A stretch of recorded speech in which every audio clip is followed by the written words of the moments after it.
சோதரங்கர்த்தாவே, பரிபூரணருக்கே மகிமை, பரிசுத்தருக்கே மகிமை. பாருங்க, கவனிங்க. தேவனுடைய ரட்சிப்பை விரும்புகிற ஜனங்க, சகோதரர்கள், சகோதரிகள், இதை நல்லா கவனிக்கணும். பரிசுத்தருக்கே மகிமை.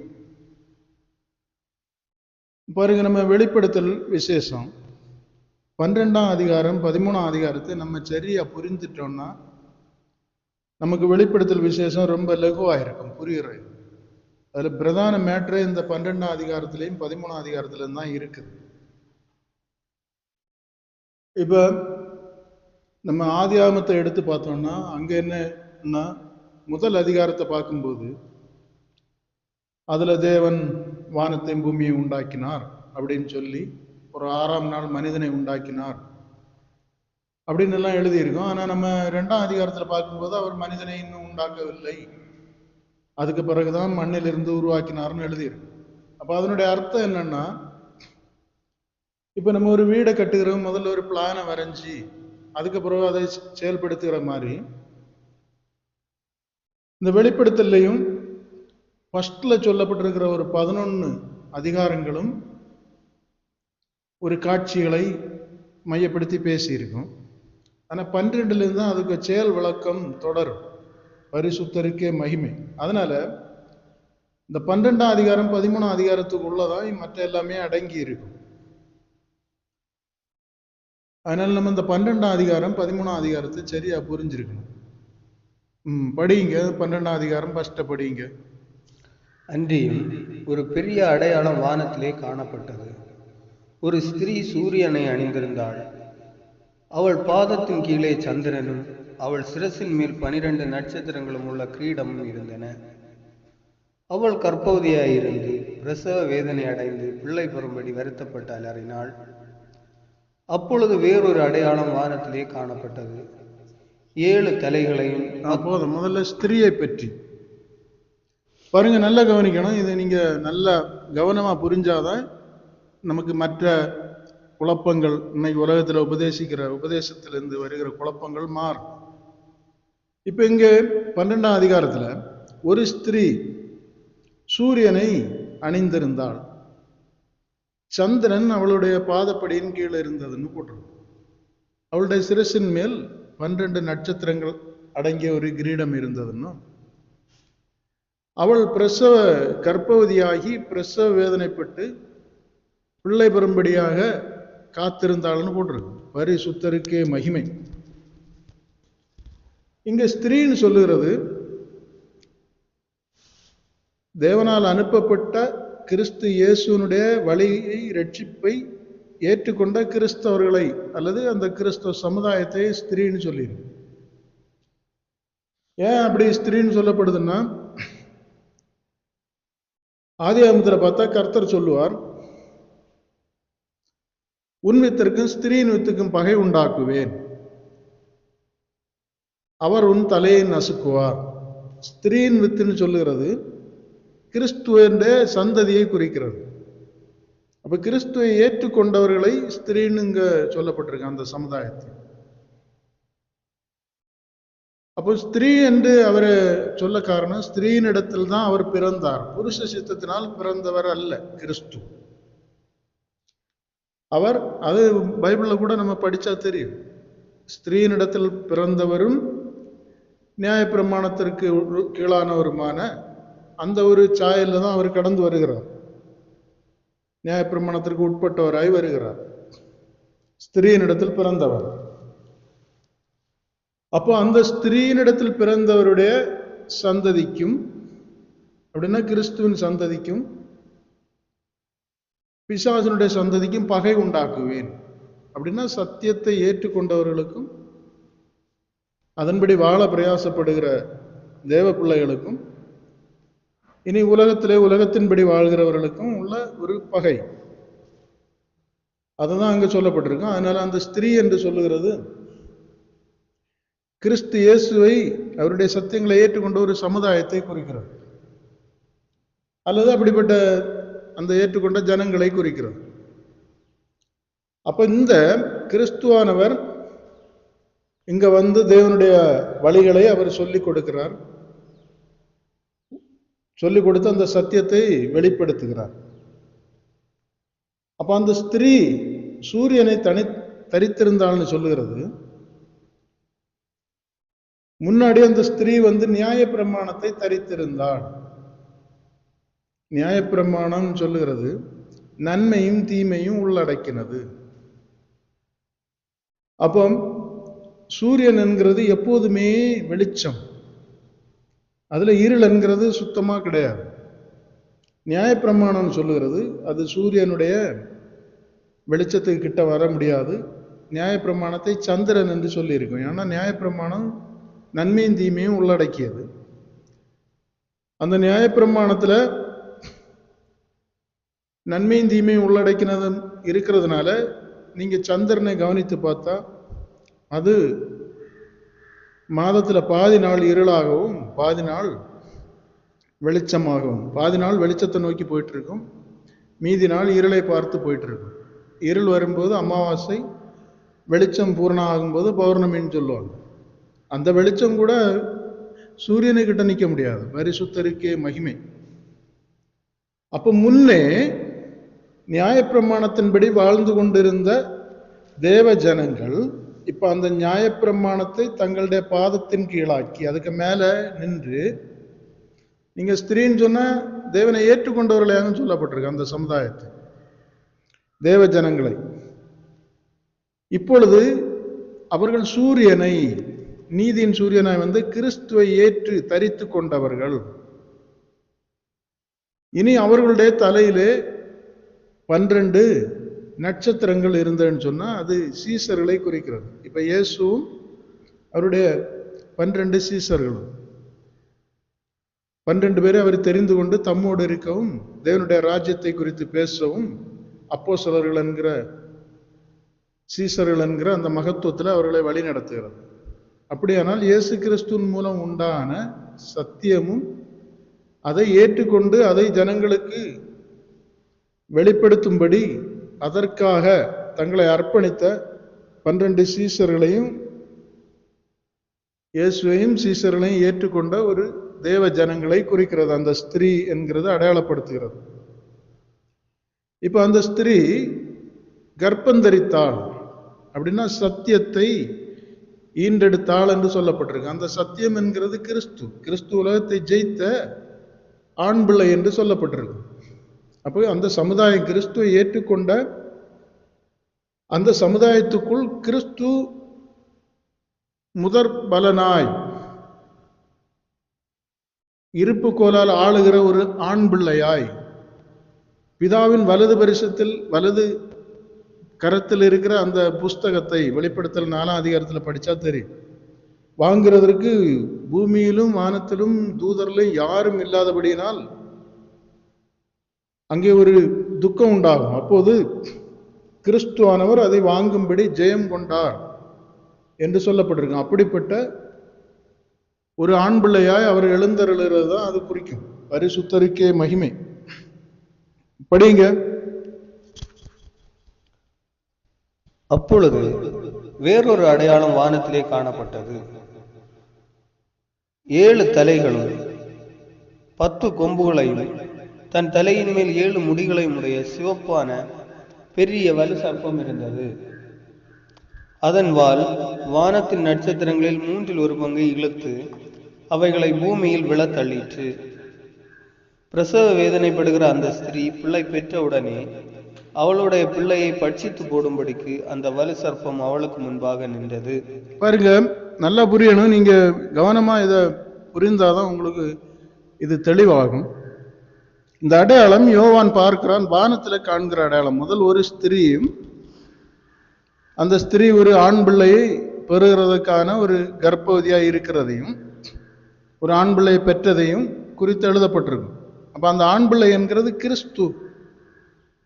பரிசுத்தருக்கே மகிமை. கிறிஸ்து உலகத்தை ஜெயித்தார், ஜெயித்து உயிர்த்தார். ஆண் பிள்ளை பெற்றால்னா பூமியில அவர் தேவனுடைய ரட்சிப்பை ஜனங்களுக்கு வெளிப்படுத்தி அதனால அவரை ஏற்றுக்கொண்டவர்களுக்கு மத்தியில அவர் வாசம் செய்து அதுக்கு பிறகு அவர் பாவத்தையும் மரணத்தையும் சாத்தானையும் ஜெயித்த ஆண் பிள்ளையாய் தேவ சமூகத்தில் எழுந்தருளி போகிறத குறிக்கிறது. இனி அதே வானத்தில் இன்னொரு அடையாளம் காணப்படுகிறது. அந்த அடையாளம் எப்படி இருக்குதுன்னா, 7 தலைகளையும் 10 கொம்புகளையும், அந்த 10 கொம்புகளுக்கு மேல 7 முடிகளையும், அந்த தலைகள்ல 7 முடி இருக்குது. படிங்க அதை திருப்பி. அந்த கண்ட மிருகம் 7 தலைகளையும் 10 கொம்புகளையும் தன் தலையின் மேல் 7 முடிகளையும் உடைய சிவப்பான பெரிய வலு சர்ப்பம் இருந்தது. இப்ப இது வானத்துல நடக்கிற மேட்டர்னா, சாத்தான் நம்ம யோபு கதையில எல்லாம் பார்க்கும்போது அவனுக்கு தேவனுடைய சமூகத்துல ஒரு இடத்துல இருக்கிறதாக நம்ம பார்க்கிறோம். அவனுடைய அதிகாரம் முற்றிலும் பறிக்கப்படவில்லை. அவன் கெட்டவனா விழுந்துட்டான் தேவ சமூகத்துல இருந்து. ஆனா இன்னும் யோபு காலங்களில் பார்க்கும்போது அவன் தேவ சமூகத்துல போகிறதாகவும், யோபுவை குறித்து தேவனிடத்துல அவன் பேசுகிறது, இதெல்லாம் நான் பார்க்கிறோம். அப்போ அவனுடைய ஆட்சி அதிகாரங்கள் தேவ சமூகத்திலிருந்து கிறிஸ்து ஜெயித்ததினாலே பறிக்கப்படுகிறதை குறிக்கிறது. அப்போ சாத்தானை இங்க என்ன சொல்லியிருக்கோம்னா, அவன் 7 தலைகளையும், அந்த 7 தலைகளுக்கு மேல 10 கொம்புகளையும், அந்த 7 தலைகள்ல 7 முடிகளையும் உடையவனாய் இருந்த ஒரு பெரிய வலு சர்ப்பம் பிசாசை குறிக்கிறது. அப்ப இந்த பிசாசு என்ன செய்கிறன்னா, தேவ சமூகத்தில் இருந்த தூதர்களை விழத்தள்ளிற்று. 1/3 முன்னே தேவனிடத்துல இதெல்லாம் சம்பவித்த காரியங்கள். முன்னே தேவனோடு இருந்த அவன் மட்டும் விழல, அவனுக்கு கீழே இருந்த தூதர்களையும் அவன் விழச் செய்தான் என்பது நமக்கு தெரியும். அதனாலதான் நம்ம இப்ப இதெல்லாம் எபிரேயர்ல, அதே மாதிரி பேதுரு யோவான்ல எல்லாம் பாவம் செய்த தூதர்களை அவர் தப்ப விடாமல் நித்திய சங்கிலியினால் அடைத்து வைத்திருக்கிறார். அப்ப தேவ சமூகத்திலிருந்து சாத்தா மட்டும் விழல, அவனுக்கு கீழே இருந்த அநேகம் தூதர்களும் 1/3 என்று சொல்லப்பட்டிருக்கிறது விழுந்த அந்த கூட்டம். அப்ப இங்க இந்த வலு சர்ப்பம் சாத்தானை குறித்து சொல்லும் போது, அவன் 1/3 விழத்தள்ளினான் என்றால் அவனோடு விழுந்த தூதர்களை குறிக்கிறது. அது அதே 12ஆம் அதிகாரத்துல சொல்லப்பட்டிருக்கும். அதுல 9ஆம் வசனம் படிங்க. உலகம் அனைத்தையும் மோசம் போக்குகிற பிசாசு என்றும் சாத்தான் என்றும் சொல்லப்பட்ட பழைய பாம்பாகிய பெரிய வலு சர்ப்பம் தள்ளப்பட்டது. அது பூமியிலே விழத்தள்ளப்பட்டது. அதனோட கூட அதனை சேர்ந்த தூதரும் தள்ளப்பட்டார்கள். அதனோடு கூட அதனை சேர்ந்த தூதர்களும் தள்ளப்பட்டார்கள். அப்போ விழுந்தது சாத்தானும் அவனோடு சேர்ந்த தூதர்களும் விழுந்தார்கள். அப்போ இந்த விழல் என்கிறது முன்னாடியே விழுந்துட்டாங்க. இப்ப அவங்க இருந்த அவர்களுடைய அதிகாரங்கள் தேவ சமூகத்திலிருந்து பறிக்கப்படுகிறதை குறிக்கிறது. அப்போ இந்த வலு சர்ப்பம் என்ன பண்ணுதுன்னா, கிறிஸ்துவை ஜெயிக்க முடியாததுனால, படிங்க கிறிஸ்துவை குறித்து எழுதப்பட்டிருக்கும். அடுத்த வருஷமா? ஆமா, சகல ஜாதிகளையும் 5 சகல ஜாதிகளையும் இருப்பு கோலால் ஆளுகை செய்யும் ஆண் பிள்ளையை அவள் பெற்றாள். அவளுடைய பிள்ளை தேவனிடத்திற்கும் அவருடைய சிங்காசனத்திடத்திற்கும் எடுத்துக்கொள்ளப்பட்டது. இந்த சகல ஜாதிகளையும் இருப்பு கோலால் ஆளுகை செய்யும் ஆண் பிள்ளை என்கிறது கிறிஸ்துவை குறிக்கிறது. கிறிஸ்துவனுடைய அவர் ஜெயித்தவர். இதை வேணா வெளிப்படுத்தல் 19:15 எடுங்க, அதுலயும் இது குறித்து எழுதப்பட்டிருக்கு. வெளிப்படுத்தல் 19:15. புறஜாதிகளை வெட்டும்படிக்கு அவருடைய வாயிலிருந்து கூர்மையான பட்டயம் புறப்பட்டது.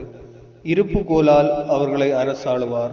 இது கிறிஸ்துவை குறித்து சொல்லப்பட்டிருக்கு. இருப்பு கோலால் புறஜாதிகளை அரசாளுவார். அப்படின்னா தேவனுக்குள் கடந்து வராதவர்களை அவர் நியாயம் தீர்த்து அவர்கள் மேல நித்திய ஆக்கினையை வர வைப்பார்னு உள்ளதை சொல்லியிருக்கு. அப்ப இருப்பு கோலால் ஆளுவார். இங்கே அதே இருப்பு கோலால் ஆளுகிற சகல ஜாதிகளை ஆளுகிற ஆண் பிள்ளை தேவனிடத்திற்கு எடுத்துக்கொள்ளப்பட்டது. அப்ப கிறிஸ்துவை அது குறிக்கிறது. கிறிஸ்து ஜெயித்து போனதையும், அதனால அவர் ஜெயம் பெற்றதுனால பூமியின் மேல் தம்முடைய அதிகாரத்தை செலுத்தும்படியான கிருபையை தேவனிடத்திலிருந்து பெற்றுக்கொண்டார், அதிகாரத்தை பெற்றுக்கொண்டார் என்கிறதை குறிக்கிறது. அப்ப பாருங்க, இவர் எடுத்துக்கொள்ளப்பட்டதுனால, இவர் ஜெயித்து போனதுனால அங்கே மிகாவேல் என்கிற தூதனுக்கு, அதுக்கு முன்னாடி அவனுக்கு பிசாசை ஜெயிக்க முடியாது. அந்த தூதனுக்கு அவர் தம்முடைய பலனை கொடுக்கிறபடினால் அந்த தூதனுக்கும் படிங்க 7ஆம் அதிகாரம் 7ஆம் வசனம். வானத்திலே யுத்தம் உண்டாயிற்று. மிகாவேலும் அவனை சேர்ந்த தூதர்களும் வலுசர்ப்பத்தோட யுத்தம் பண்ணினார்கள். வலுசர்ப்பமும் அதனை சேர்ந்த தூதரும் யுத்தம் பண்ணி ஜெயங்கொள்ளவில்லை. பாருங்க, இது நல்லா புரியணும். இப்ப இந்த ஆண் பிள்ளை அங்க மேல எடுத்துக்கொள்ளப்பட்டது. இருப்பு கோலால் ஆளுகிற அப்படின்னா உலகத்தை ஜெயித்த கிறிஸ்து அதிகாரத்தை பெறுகிறார். உடனே இவன் அடுத்த காட்சி காணும் போது இந்த அதிகாரத்தை பெற்றதுனால இதுவரைக்கும் பிசாசு ஜெயிக்க முடியாதிருந்த மிகாவேல் என்கிற அந்த தூதனும் அவனை சேர்ந்த தூதர்களும் இந்த பிசாசோடு யுத்தம் பண்ணுகிறார்கள். யுத்தம் பண்ணி ஜெயிக்கிறார்கள். எப்படி ஜெயிக்கிறார்கள்னா கிறிஸ்து ஜெயம் பெற்றதுனால. இப்ப நம்ம பார்த்தோம்னா யோசுவாவோடு தேவன் இருந்தபடினால் யோசுவா சகல ஜாதிகளையும் நிர்மூலமாக்கி தம்முடைய ஜனங்களுக்கு அந்த இடத்தை கொடுத்தது மாதிரி கிறிஸ்து ஜெயம் பெற்று போனதுனால மிகாவேலோடு கிறிஸ்து இருந்து ஜெயம் பெற்றவர் இருந்ததுனால அவை இதுவரையும் தகர்க்க முடியாத வலு சர்ப்பத்தையும் அதனுடைய சேனையும் விழத்தள்ளினான் என்று எழுதப்பட்டிருக்கு. அப்படின்னா பிசாசும் அவனுடைய தூதர்களுக்கும் இருந்த வல்லமையை செயலிழக்கப்படும்படியும் அவனை தேவசமூகத்திலிருந்து தள்ளப்படும்படிக்கும் கிறிஸ்து ஆதாமனால செய்ய முடியாத காரியத்தை, வென்றெடுக்க முடியாத காரியத்தை கிறிஸ்து வென்றெடுத்ததுனால அவனுடைய இடம் அங்கிருந்து தள்ளப்பட்டது. அப்ப இப்ப பிசாசுக்கு வானமண்டலங்களில் இருக்கிற தேவனுக்கு கீழே இருக்கிற தூதர்களோடு இனி அவனுக்கு ஒண்ணுமே பண்ண முடியாது. பரிசுத்தருக்கே மகிமை. முன்னே சாத்தான் நமக்கு மட்டுமல்ல, மனுஷர்களை மட்டுமல்ல, அவனுக்கு கீழ்ப்படியாத தூதர்களோடும் யுத்தம் பண்ணி கொண்டிருந்தான். அதுல அவனுக்கு கீழ்ப்படிந்த தூதர்களை அவன் இழுத்து கீழே போட்டான் என்று எழுதப்பட்டிருக்கு. அப்ப இதெல்லாமே நம்ம பார்க்கும்போது வல்லமைகளாங்க. இதெல்லாம் நம்ம இங்க புரியாம பிசாசையெல்லாம் ஒரு நபர் போல பேசிட்டு இருக்கோம். அப்படி கிடையாது. தேவனும் ஒரு நபர் அல்ல, அவர் சர்வ வல்லமை உள்ளவர். பரிசுத்தருக்கே மகிமை. அப்ப இப்ப சாத்தான் கிறிஸ்து ஜெயித்ததுனால அவனுடைய அதிகாரங்கள் இப்ப என்னன்னா தூதர்களோடு செயல்பட முடியாது, வானமண்டலத்தில் அவனுடைய அதிகாரத்தை செலுத்த முடியாத ஒரு நிலைமை உண்டாகி அவன் கீழே தள்ளப்படுகிறதுனால அவனுக்கு புரியுது இனி நமக்கு கொஞ்ச காலம்தான் உண்டு. அப்படின்னா கிறிஸ்து ஜெயித்தாச்சு. அவர் ஜெயித்து பரத்திலிருந்து அங்க இருக்கிற தூதர்களுக்கு பலன் கொடுத்து அவர்களோட யுத்தம் பண்ணி ஜெயிக்க முடியாம நாம் தோல்வியை அடைந்தோம். இனி பூமியிலே அவரை சார்ந்திருக்கிற அவருடைய சந்ததியாய் அவரை விசுவாசித்து வருகிற அந்த கூட்டமும் அவருடைய ஆவியினாலே நம்மை ஜெயித்து விட்டா நம்முடைய வாழ்க்கை முடிந்து போகும், நம்முடைய வல்லமை முடிந்து போகும். அப்போ பரத்துல ஜெயம் உண்டாயிற்று. இனி பூமியிலே பிசாசையும் அவனுடைய தூதர்களையும் நாம் ஜெயித்தாக வேண்டும், அவனுடைய ஆவிகளை. அது நமக்கு கிறிஸ்துவின் ஆவியினாலே அந்த பலன் கிடைக்கும். அப்ப நாம தேவனை பின்பற்றுகிறவர்கள் பிசாசை அவனுடைய சேனைகளையும் ஜெயிக்கணும். அதனாலதான் அவன் இங்கே தள்ளப்படும் போது பரிசுத்தவான்களோடு மட்டும் யுத்தம் பண்ண வாரான். பாக்கியுள்ளவங்க எல்லாம் அவனுடைய ஆட்கள், அவனுக்கு கீழே இருக்கிறவங்க. நீங்க நல்லா புரிஞ்சா புரியும். பாருங்க, அவன் அந்த சபையை, அந்த ஸ்திரீயை, அப்படின்னா தேவனை ஏற்றுக்கொண்ட ஜனங்களை துன்பப்படுத்த வருகிறான். துன்பப்படுத்த வரும்போது இப்ப வேதத்துல சொல்லியிருக்கோம், நமக்கு ஒரு துன்பம் உண்டாகும் போது அதனோடு தப்பித்துக் கொள்ளுகிற போக்கையும் தேவன் உண்டாக்குவார் என்று. அதே மாதிரி ஸ்திரீயை அவன் வெள்ளம் போல ஒன்ன கொண்டு அழிக்க வரும்போது பூமி தன் வாயை திறந்து அந்த ஸ்திரீயை காக்கிறது என்றும் அவள் வனாந்தரத்திலே 42 மாதம் காக்கப்பட்டாள் என்று எழுதப்பட்டிருக்கு. இந்த 42 மாதம்னா 3.5 வருடம். இந்த 3.5 வருடம் என்கிறது கிறிஸ்து இயேசுவினால் உண்டான ஆவியின் பிரமாணத்தினால் காக்கப்படுதல். அந்த ஆவிக்குள், அந்த பிரமாணத்திற்குள் இருந்தா உலகம் நம்மை ஜெயிக்க முடியாது. அப்ப தேவ ஜனங்கள் தேவனுடைய ஆவின் பிரமாணத்தினாலே தங்களை காத்து கொண்டார்கள் என்று அதுல சொல்லப்பட்டிருக்கு. அப்ப ஸ்திரீ அந்த சபையை, அந்த ஸ்திரீயை அழிக்க முடியல. அப்போ அந்த சபையை, அந்த ஜனங்களை அழிக்கிறதற்கு அவன் இன்னொரு யுக்தியில வருகிறான். அந்த யுக்திய பேர் தான் 666 என்கிற முறை. அதுதான் 13ஆம் அதிகாரத்துல சொல்லப்பட்டிருக்கும். பாருங்க, 10, 12:10. அப்பொழுது வானத்திலே பெரிய சத்தம் உண்டாகி, இப்பொழுது ரட்சிப்பும் வல்லமையும் நமது தேவனுடைய ராஜ்யமும் அவருடைய கிறிஸ்துவின் அதிகாரமும் உண்டாயிருக்கிறது.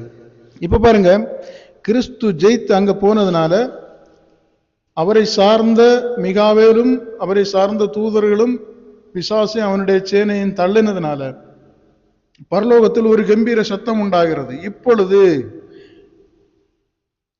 நம்முடைய ரட்சிப்பும் வல்லமே நமது தேவனுடைய ராஜ்யமும் அவருடைய கிறிஸ்துவின் அதிகாரமும் இங்கே உண்டாயிற்று. வான மண்டலத்தில் அல்லது தேவ சமூகத்தில் இருந்து கொண்டு தேவனை சார்ந்து வாழ்கிறவர்களை குற்றப்படுத்தி கொண்டிருந்தவன் விழத்தள்ளப்பட்டான். யோபு குற்றப்படுத்துவாய், ஆபிரகாமை, இவர்களை சோதித்து பாருவான், அவர்கள் விழுவார்கள் என்று சொல்லி அங்கே மற்றவர்கள் ரட்சிப்பை அடைய விடாதபடிக்கு தேவனிடத்திலிருந்து சோதனைக்காக அதிகாரங்களை வாங்கி கொண்டு வந்தவன் விழுந்தான் என்று. கிறிஸ்துவ கூட அவன் சோதிப்பான். தேவனிடத்திலிருந்து பெர்மிஷன் வாங்கிட்டு வந்து அவரை சோதிக்கிறதெல்லாம் நாம் பார்க்கிறோம். அவனுக்கு இன்னொரு பேர் சோதனைக்காரன். படிங்க, அதிலே இரவும் பகலும் நம்முடைய தேவனுக்கு முன்பாக நம்முடைய சகோதரர் மேல் குற்றம் சுமத்தும் பொருட்டு அவர்கள் மேல் குற்றம் சாட்டுகிறவன் தள்ளப்பட்டு போனான். மரணம் நேரிடுகிறதா இருந்தாலும் அதற்கு தப்பும்படி தங்கள் ஜீவனையும் பாராமல் ஆட்டுக்குட்டியின் இரத்தத்தினாலும் தங்கள் சாட்சியின் வசனத்தினாலும் அவனை ஜெயித்தார்கள். பாருங்க, அவனை, இந்த சாத்தான தள்ளப்பட்டவனை எப்படி ஜெயிக்க முடியுமா? தங்களுடைய ஜீவனை பாராமல், ஜீவனுக்கு உரியதை பாராமல், தங்களுக்கு மரணம் நேரிடுகிறதா இருந்தால் அதை குறித்து கவலைப்படாதவர்கள் தான் அவனை ஜெயிக்க முடியும்னு சொல்லியிருக்கு. அப்படி ஜெயித்தார்கள்னு எழுதப்பட்டிருக்கு. இப்ப சாத்தான நம்ம அப்படி ஈஸியா ஒன்றும் ஜெயித்திட முடியாது. மரணம் நேரிடுகிறதா இருந்தாலும் அதிலிருந்து தப்புகிறதற்காக மாமிச வாழ்விற்கு நேராக ஓடி தங்களுடைய இந்த மாமிச ஜீவனை பாதுகாக்க ஒருவன் முற்பட்டான் என்றால் நித்திய ஜீவனை இழந்து விடுவான். அப்படி இந்த ஜீவன் மேல ஆசை வைக்கிற ஒருவன் அவனை ஜெயிக்க முடியாது என்று எழுதப்பட்டிருக்கு. அப்போ அவை இப்ப இங்க இருக்கிற ஜனங்களை கிறிஸ்துக்கு முன்னாடி இருந்த பிரமாணம் வேற, அதுக்கு பிற்பாடு உள்ளவர்களை என்ன முறையில அவன் வீழ்த்த வருகிறான் என்று சொன்னால், இந்த ஜீவனை காட்டி அவர்களை பயமுறுத்தி, இந்த ஜீவனுக்குரிய வாழ்க்கைக்குரியவைகளை காட்டி பயமுறுத்தி அவர்களை வீழ்த்து வருகிறான். அதற்கு அவன் எடுக்கிற முறைதான் மிருகத்தின் ஆவி, கள்ள தீர்க்க தரிசியின் ஆவி, மாமிச வாழ்வு, இவைகளை அவன் எடுக்க வாரம். அப்ப கிறிஸ்துக்கு முன்னாடி பரிசுத்தமாக்கப்பட்டவர்களுக்கு முன்பு வைக்கப்பட்ட நீதி வேற. இப்ப இருக்கிற அதே நீதி தான் இதனுடைய சாயல் அங்க வைக்கப்பட்டிருக்கும். ஆபிரகாமை நியாய பிரமாணத்தின் வழி கர்த்தர் ரட்சிக்கல, ஈசாக்கு எல்லாம் அவர்களுக்கு முன்பாக ஒரு நீதி பிரமாணத்தை வைக்கிறார். அவர்கள் எல்லா விதங்களிலும் தேவனுக்கு கீழ்ப்படிந்து அதை பெற்றுக்கொண்டார்கள். இப்ப ஆபிரகாமை பார்த்தா மகனை பலி செலுத்துகிறது. அப்போ மகனை காட்டிலும் தேவனை நேசித்து, அவனுக்கு மனைவியாய் அடிமை பெண்ணா இருந்தாலும் மனைவியாய் இருந்த இஸ்மவேலையும் இந்த ஆகாரையும் இஸ்மவேலையும் வனாந்தரத்தில் கொண்டு விட சொல்லும் போது அதற்கு ஒத்துக்கொள்கிறான். அப்போ பரதேசியா நடக்க சொல்லும் போது நடக்கிறான். அப்ப அவன் தன்னுடைய ஜீவனையோ தன்னுடைய மனைவி பிள்ளைகள் குடும்பத்தாருடைய ஜீவனையோ எண்ணாமல் தேவன் எதை சொன்னாலும் அதற்கு கீழ்ப்படுகிறவனாய் இருந்து அந்த காலங்களில் நீதியை, அந்த நீதியின் கிரீடத்தை சுதந்திரித்து கொண்டான். இப்ப அதனுடைய கிறிஸ்து, இப்ப அதற்கு பிறகு கிறிஸ்து அதனுடைய அந்த நிழலுடைய நிஜத்தை பூமிக்கு கொண்டு வருகிறார். அதாங்க நானே வழியும் சத்தியமும் ஜீவனுமாயிருக்கிறேன். இயேசு கிறிஸ்துவின் மூலம் கிருபையும் சத்தியமும் உண்டாயின. இப்ப அந்த சத்தியத்தை, மறைந்திருந்த சத்தியத்தை அவர் வெளிப்படுத்துகிறார். எப்படி தேவ சமூகத்தில் கடந்து வருகிறது. அதுல அவர் ஜெயித்தார். அவர் ஜெயித்தபடினால் சாத்தானுடைய அதிகாரம் பரலோகத்திலிருந்து தள்ளப்படுகிறது. இப்ப அவன் கையில் எடுத்திருக்கிறது ஆயுதத்தை நீங்க கவனிச்சீங்கன்னா அதுதான் இனி உள்ள 13ஆம் அதிகாரத்துல இருக்கும். அப்போ எப்படி நம்ம பார்த்தாலும் ரட்சிப்பை சுதந்திரிக்கிறோம்னா நம்ம பிசாசு அவனுடைய தூதர்களையும் ஜெயித்தாக வேண்டும். இதை தான் நமக்கு அங்க லெக்கம் அப்படி எல்லாம் எழுதியிருக்கோம். உடனே ஆட்கள் லெக்கத்தை தரிச்சா நரகம், லெக்கத்தை தரிக்காட்டு பரலோகம். லெக்கம் என்கிறதுக்கு பின்னால இருக்கிறதே ஆவிகள், சாத்தானும் அவனுடைய சேனை. அது நமக்கு இனி விரிவா பார்ப்போம். கண்மலையே சோத்திரங்கர்த்தாவே. படிங்க. வலு சர்ப்பமானது 13 வலு சர்ப்பமானது தான் பூமியிலே தள்ளப்பட்டதை அல்ல 12ல இருந்து படிங்க. பரலோகங்களே, அவைகளில் வாசமாயிருக்கிறவர்களே களி கூறுங்கள், பூமியிலும் சமுத்திரத்திலும் குடியிருக்கிறவர்களே ஐயோ. பரலோகத்தில் அப்படின்னா தேவ சமுத்திரம் காணப்படுகிறவர்களுக்கு பிரச்சனை இல்லை. அன்றைக்கு பழைய ஏற்பாடு காலத்துல இருந்தவர்கள் ஜெயித்து போனவர்களுக்கு அல்ல. இனி கிறிஸ்துவ காலத்துக்கு பிறகு பூமியில இது 2000 வருடங்களுக்கு முன்னிருந்தே நடந்து வருகிற காரியம். பூமியில இருக்கிறவர்களுக்கு ஐயோ, ஏன்னா பிசாசு இனி பூமியை நேரடியாக தாக்க போகிறான். பிசாசானவன் தனக்கு கொஞ்சம் காலம் மாத்திரம் உண்டென்று அறிந்துன்னா உணர்ந்து மிகுந்த கோபம் கொண்டு உங்களிடத்தில் இறங்கினபடியால் உங்களுக்கு ஆபத்து வரும் என்று சொல்ல கேட்டேன். வலு சர்ப்பமானது தான் பூமியிலே தள்ளப்பட்டதை அறிந்து உணர்ந்து அந்த ஆண் பிள்ளையை பெற்ற ஸ்திரீயை துன்பப்படுத்தினது. பாருங்க, அப்படின்னா தேவனை ஏற்றுக்கொண்ட கிறிஸ்துவை ஏற்றுக்கொண்ட சமுதாயத்தை துன்பப்படுத்தவர். இனி இதிலிருந்து ஒருவன் அவர் சித்தங்கொள்கிற அந்த பூரண எண்ணிக்கையை பலிபீடத்தின் கீழ் உங்கள் சகோதரருடைய தொகை நிறைவேறும், நீங்க காத்திருக்கணும்னு சொன்ன அந்த தொகை நிறைவேறும். அப்படின்னா விழுந்த தூதர்களுடைய இடத்தை நிரப்புகிறதற்கு சாத்தானுடைய இடத்தை இப்ப மிகாவேல் நிரப்புகிறான். இனி இந்த விழுந்த தூதர்கள் இடத்தை நாம் நிரப்புகிறதற்காக சாத்தானுடைய அதிகாரங்களை முறியடித்த தேவன் அவருடைய ஆவியினாலே, எப்படி மிகாவேல் அவருடைய ஆவியினாலே பிசாசை ஜெயிச்சானோ அதே மாதிரி மிகாவேல் என்றால் கேருபீன். உடனே தேவன் வைத்திருக்கிற வல்லமைகள். அப்போ அதே மாதிரி இங்க பூமியிலே அவருடைய ஆவியினாலே நான் போய் சத்திய தேற்றரவாளனை அனுப்புவேன், அவர் உங்களை சகலவித சத்தியத்திற்குள்ளும்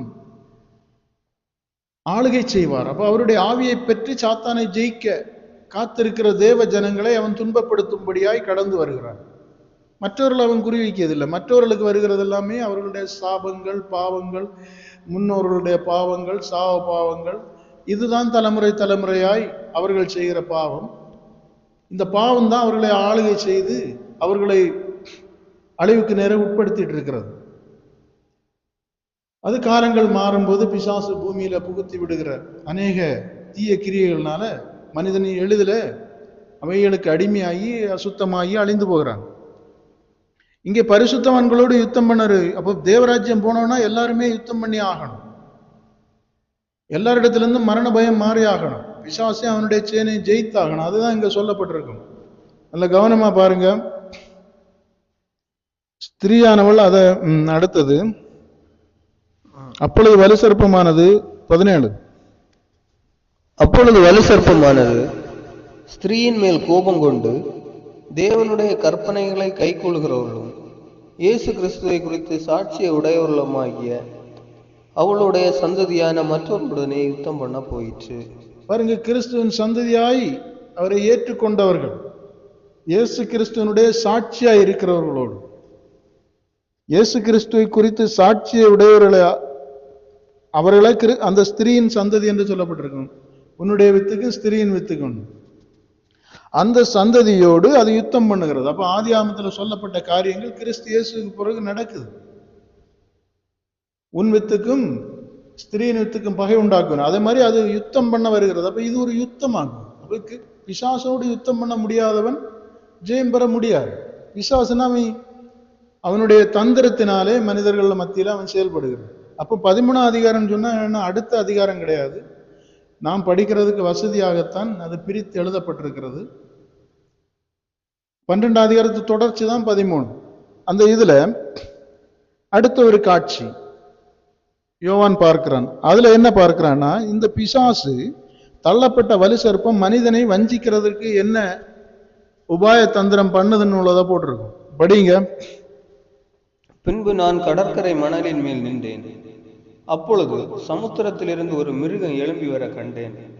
அதற்கு 7 தலைகளும் 10 கொம்புகளும் இருந்தன. அதன் கொம்புகளின் மேல் 10 முடிகளும் அதன் தலைகளின் மேல் தூசணமான நாமமும் இருந்தது. நீங்க இந்த 13ஆம் அதிகாரம் படிக்கும்போது அதனுடைய விளக்கம் 17-18 இருக்கும். இந்த சமுத்திரம்னா என்னன்னா, நீங்க 17ஆம் அதிகாரம் 18 படிச்சா அது இந்த உலகத்தில் இருக்கிற ஜனங்களை எழுதப்பட்டிருக்கு. சமுத்திரம் சொல்லுற ஜனங்கள். அதனால நீங்க இதை படிக்கும்போது இதனுடைய விளக்கம், இந்த 10 தலைகள் 7 தலைகள் 10 கொம்பெல்லாம் சொல்லுகிறது தேசத்து ராஜ்யங்களை குறித்திருக்கு. அதனால நீங்க உடனே அங்க வலு சர்ப்பம் காட்டப்பட்டதுனால அல்லது இப்படி ஒரு மிருகம் காட்டப்பட்டதுனால அந்த கற்பனையில இருக்கக்கூடாது. அதுக்கு விளக்கம் 17ஆம் அதிகாரம் 18ஆம் அதிகாரத்துல கொடுத்திருக்கு. ஞானமுள்ள மனம் இதை புரிந்து கொள்ளும்னு சொல்லிட்டு முதல்ல கண்டனி அந்த 7 தலைன்னு சொல்லுகிறது 7 மகாராஜ்யங்களையும், அடுத்த 10 தலை கொம்புன்னு சொல்லுகிறது இன்னொரு அதற்கு கீழான 10 ராஜ்யங்களையும் அந்த அதிகாரங்களையும் குறிக்கிறதுன்னு சொல்லியிருக்கு. அப்ப இங்க இப்ப வலு சர்ப்பம் நீங்க நல்லா புரியுங்க, அங்கிருந்து தள்ளப்பட்டாயிற்று. அப்ப இனி அவன் பரலோகத்துல இருக்கிற தூதர்களோடு போரிடுகிறது இல்லை அல்லது அவர்களை விழத்தள்ளுகிறதுக்கு முயற்சி எடுக்கிறது இல்லை. அந்த அதிகாரம் அவனுக்கு முறிக்கப்பட்டது.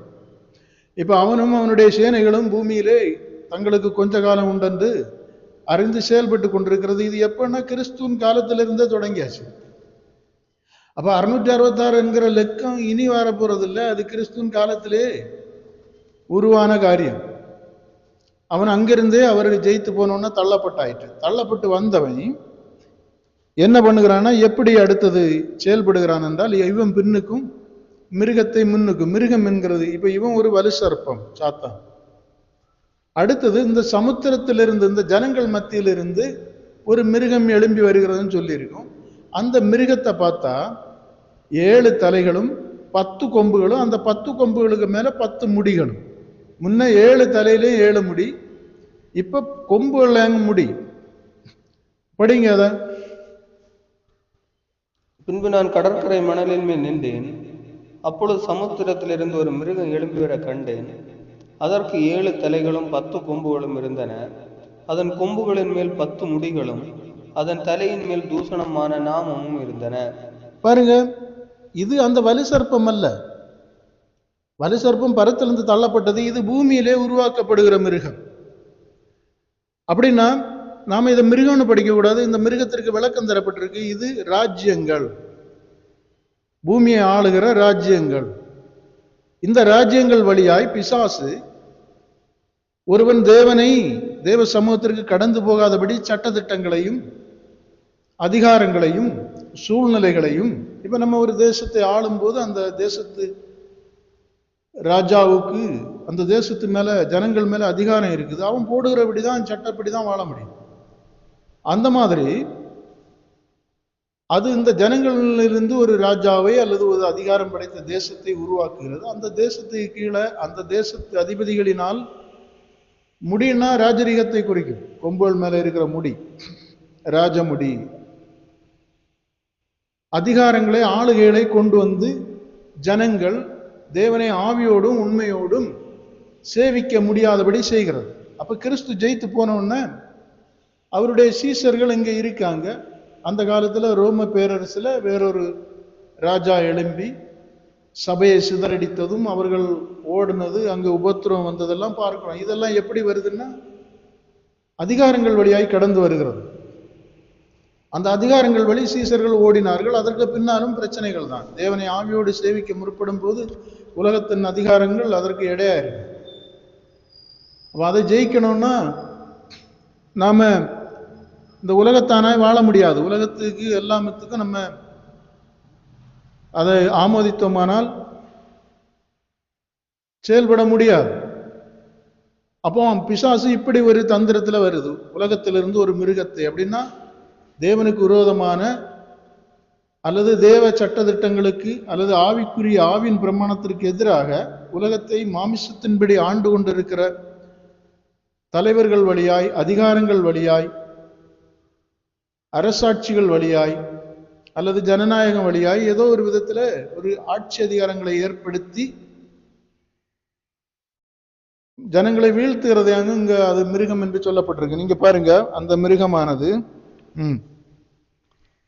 நான் கண்ட மிருகம் சிறுத்தையை போல் இருந்தது. அதன் கால்கள் கரடியின் கால்களைப் போலவும் அதன் வாய் சிங்கத்தின் வாயை போலவும் இருந்தன. வலு சர்ப்பமானது தன் பலத்தையும் தன் சிங்காசனத்தையும் மிகுந்த அதிகாரத்தையும் அதற்கு கொடுத்தது. பாருங்க, நம்ம முன்னே பரத்திலிருந்து தள்ளப்பட்ட அந்த வலு சர்ப்பம் இப்ப தன்னுடைய அதிகாரத்தை, தன்னுடைய சிங்காசனத்தை, அப்படின்னா பூமி அது அதற்கு ஒப்பு கொடுக்கப்பட்டிருக்கு. அப்ப பூமியில் உள்ள அதிகாரங்களையும் அதனுடைய ஆளுகையையும் இந்த மிருகத்திற்கு கொடுக்கிறது. அப்படின்னா இந்த தலைவர்களுடைய கைகள்ல, தேசத்தை ஆளுகிறவர்களுடைய கைகள்ல, தேசத்தை நிர்வாகம் பண்ணுகிறவர்கள் கைகள்ல ஒப்பு கொடுக்குது. அப்ப அவர்கள் ஒரு மத ஆட்சிக்குள்ளேயோ ஒரு ஆன்மீக ஆட்சிக்குள்ளேயோ அல்லது தேவனை தேடுகிற ஆட்சிக்குள்ள தேசத்தை செலுத்த முடியாது.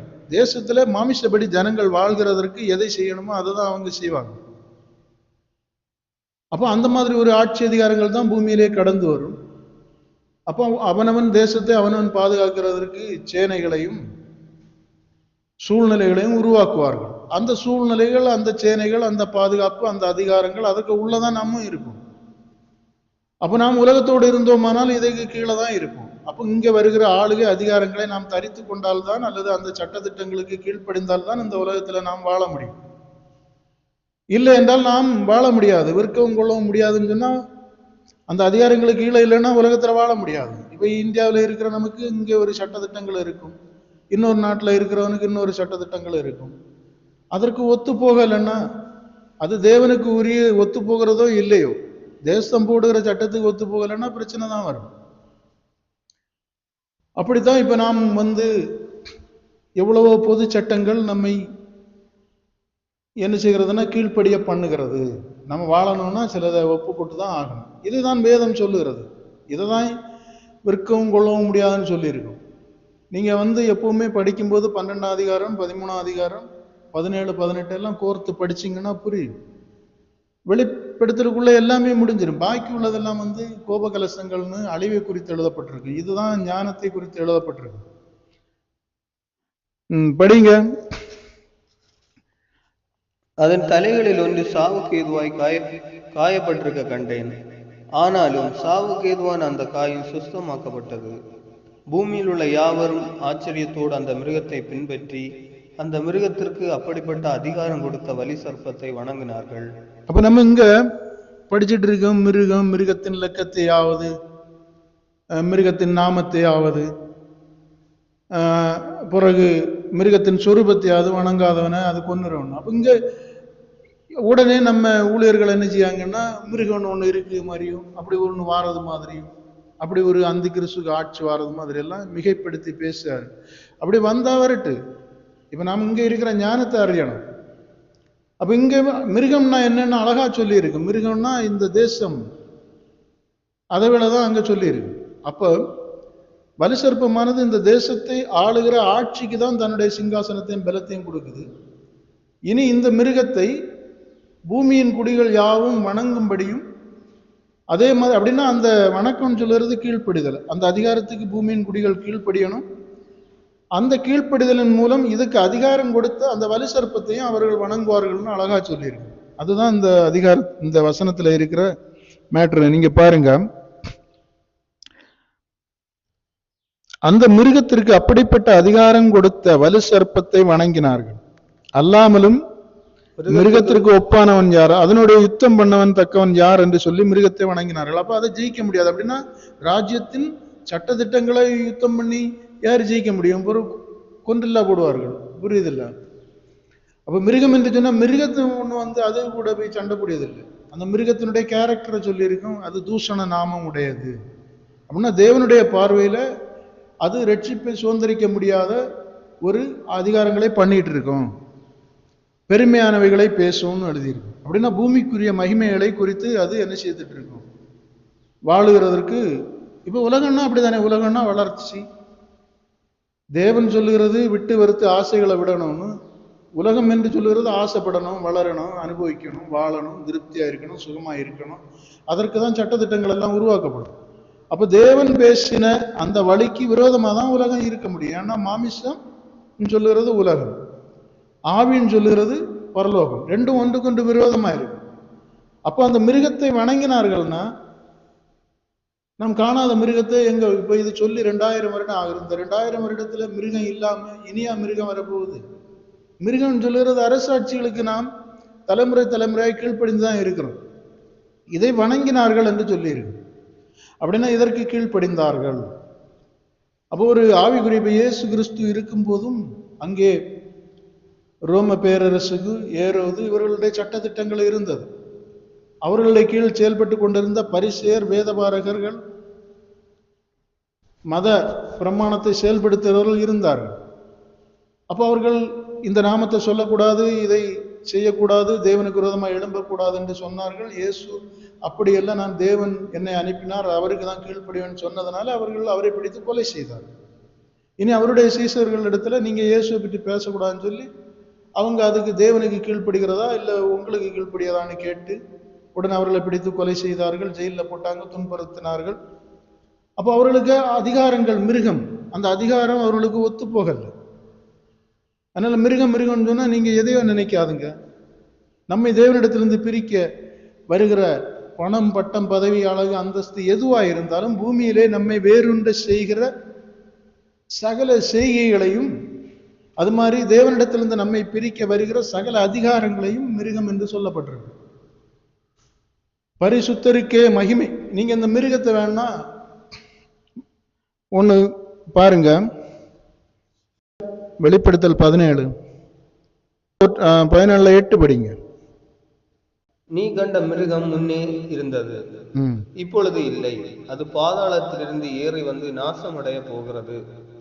உலக தோற்றம் முதல் ஜீவ புஸ்தகத்தில் பேரெழுதப்பட்டிராத பூமியின் குடிகள் இருந்ததும் இராமற் போனதும் இனி இருப்பதுமாகிய மிருகத்தை பார்த்து ஆச்சரியப்படுவார்கள். ஞானமுள்ள மனம் இதிலே விளங்கும். அந்த 7 தலைகளும் அந்த ஸ்திரீ உட்கார்ந்திருக்கிற 7 மலைகளாம். இங்க ஸ்திரீன்னு சொல்றது பிசாசை குறிச்சிருங்க. நீங்க 17ஆம் அதிகாரம் தொடக்கத்துல இருந்து படிச்சா தெரியும். அந்த ஸ்திரீ என்ன செய்தா, ரத்தாம்பரம் எல்லாம் கொடுத்துக்கிட்டு அவளுடைய பொற்பாத்திரத்துல என்ன பண்ணிக்கிட்டு இருந்தாளாம், அநேகருக்கு தன்னுடைய அருவருப்பை வேசித்தனங்களை கொடுத்துட்டு இருந்தா. அதுல ஜனங்கள் மயங்கி இருந்தார்கள் என்றும், அவளுக்கு பேரு ரகசியம் மகா பாபிலோன், வேசிகளுக்கும் அருவருப்புகளுக்கும் தாய் என்றெல்லாம் எழுதப்பட்டிருக்கும். அந்த ஸ்திரீ, அந்த பிசாசு தன்னுடைய அதிகாரத்தை மிருகத்துக்கு கொடுத்தது. இங்கே அதை தான் எழுதியிருக்கான். அந்த பிசாசை ஸ்திரீ என்று சொல்லியிருக்கான். அந்த ஸ்திரீ தன்னை சிங்காரித்து கொண்டு இந்த மிருகத்துக்கு மேலே ஏறி உட்கார்ந்து வலம் வந்து என்று எழுதியிருக்கும்.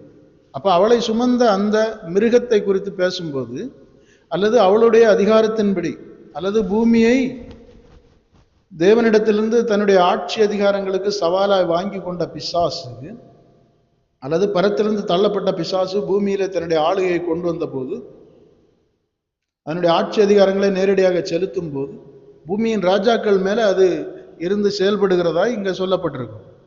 அப்போ அந்த ஸ்திரீயை சுமந்த அந்த 7 தலையும் 10 கொம்பு உள்ளத என்ன சொல்லியிருக்கோம்னு பார்த்தா, ஞானமுள்ள மனம் இதிலே விளங்கும். அந்த 7 தலைகளாம் அந்த ஸ்திரீ உட்கார்ந்திருந்த 7 மலைகளாம். அவைகள் 7 ராஜாக்களாம். இவர்களில் 5 பேர் விழுந்தார்கள், ஒருவன் இருக்கிறான். இது ராஜாக்களை பற்றி. அடுத்து அந்த 10 கொம்பு 12. நீ கண்ட 10 கொம்புகளும் 10 ராஜாக்களாம், இவர்கள் இன்னும் ராஜ்யம் பெறவில்லை. சரி, போதும். நம்ம அந்த மிருகத்தை குறித்து பேசுக்கு படிச்சது.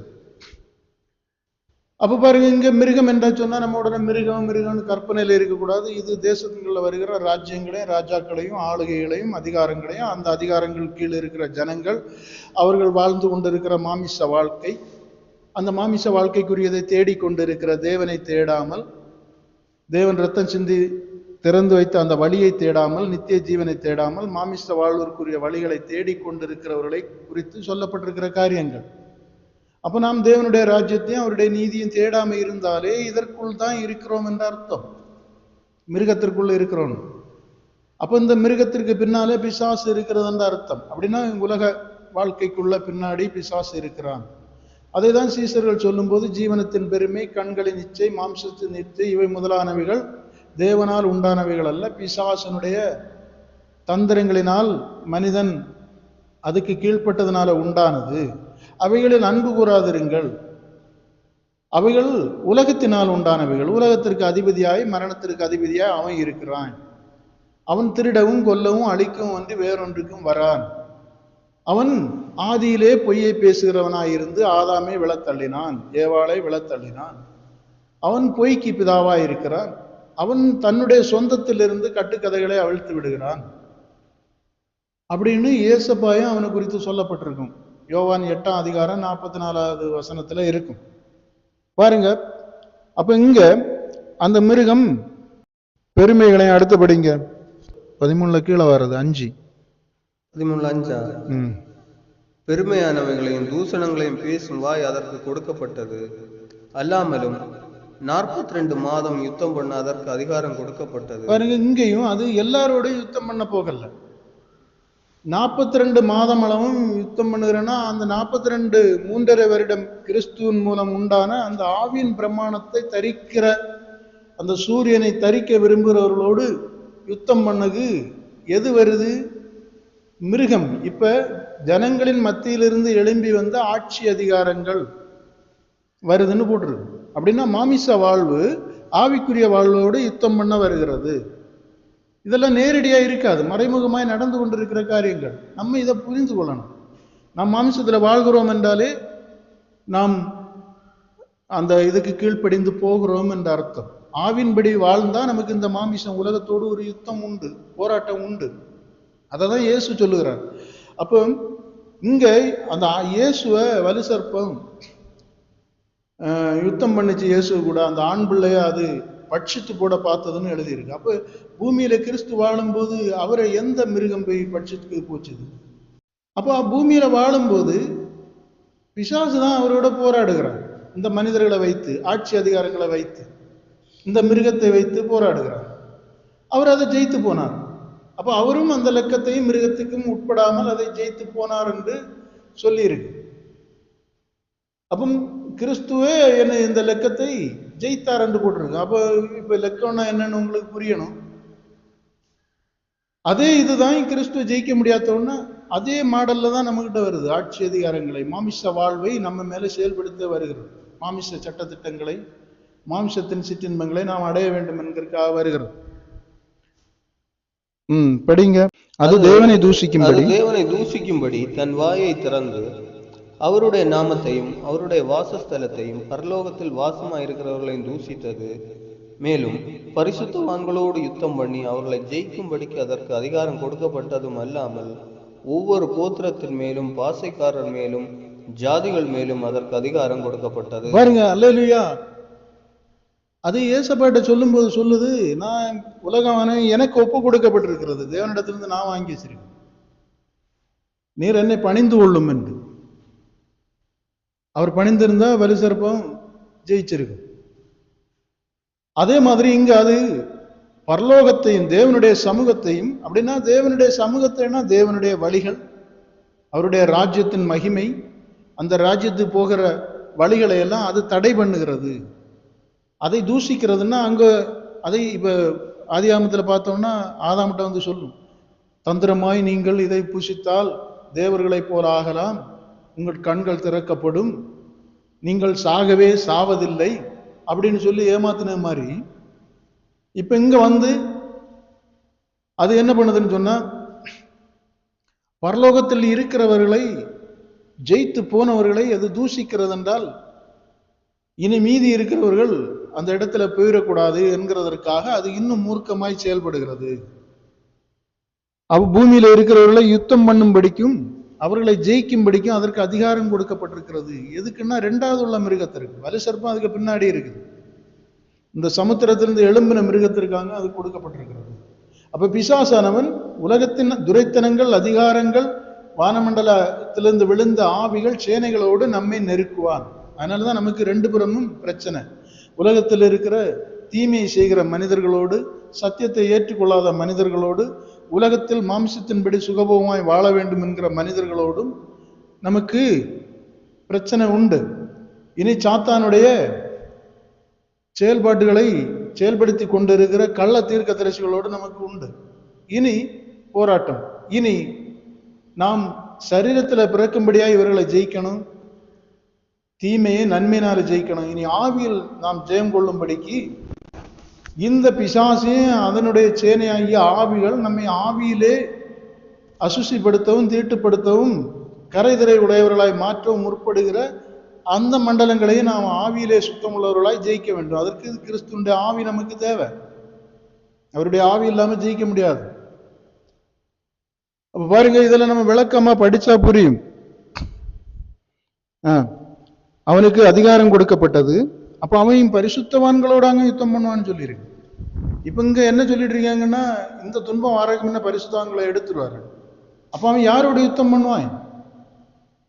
அவன் தள்ளப்பட்ட உடனே பரிசுத்தவான்கள், கிறிஸ்து ஜெயிச்ச பிறகு கிறிஸ்துக்கு பின்னாடி வருகிற கிறிஸ்து அவன் நேரிட்டு மோதுகிறான், ஜெயிக்க முடியல. அதுக்கு பிறகு கிறிஸ்துவின் சந்ததியாகிய மற்றவர்கள் அவருடைய வழிகளில் ரட்சிப்பை சுதந்திரிக்கிற ஒவ்வொருவரோடும் பரிசுத்தவான்களோடு தான் அவன் யுத்தம் பண்ணுகிறான். ஒவ்வொருவரோடும் யுத்தம் பண்ணுகிறான். இப்படிப்பட்ட அதிகாரங்கள், துரைத்தனங்கள் வழியா. அப்போ இங்க நம்ம ஆட்கள் என்ன சொல்லுன்னா, இந்த துன்பம் ஆரோக்கியம் சபை எடுத்துக்கொள்ளப்படுமா? அப்ப அவன் யாரோடு?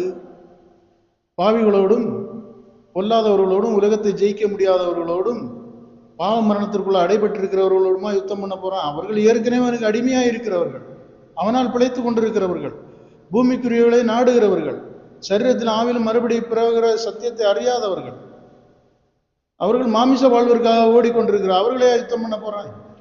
அது அவனுடைய பிள்ளைகள் என்று வேதம் பிரித்து பேசியிருக்கு. அதுக்கப்புறம் எதுக்கு அவனுக்கூட யுத்தம், அவர்களோட யுத்தம் பண்ணுகிறதுக்கு? நீங்க நல்லா புரியணும். வேத புரட்டுக்காரர்கள் சொல்லுறத கேட்டு நீங்க விழுந்துடக்கூடாது. பரிசுத்தருக்கு மகிமை, மகிமை பாருங்க. அடுத்து, உலக தோற்றம் முதல் அடிக்கப்பட்ட ஆட்டுக்குடியினுடைய ஜீவ புஸ்தகத்தில் பேரெழுதப்பட்டிராத பூமியின் குடிகள் யாவரும் அதை வணங்குவார்கள். பாருங்க, இங்கேயும் சொல்லப்பட்டிருக்கு, உலக தோற்றம் முதல் கிறிஸ்துவனுடைய, தேவனுடைய ஜீவ புஸ்தகத்தில் பேர் எழுதப்பட்டிராத. அப்ப அங்க எழுதப்பட்டிருந்தால் அவன் ஜெயித்திருப்பான்னு அர்த்தம். அப்ப இப்ப சபை எடுத்துக்கொள்ளப்படும் சொன்னா ஜெயிக்காம எப்படி அங்க ஜீவ புஸ்தகத்துல பேரு வரும்? அப்ப எல்லோரும் ஜெயிச்சுதான் ஆகணும். அங்க எழுதியிருக்கு, உலக தோற்றம் முதல்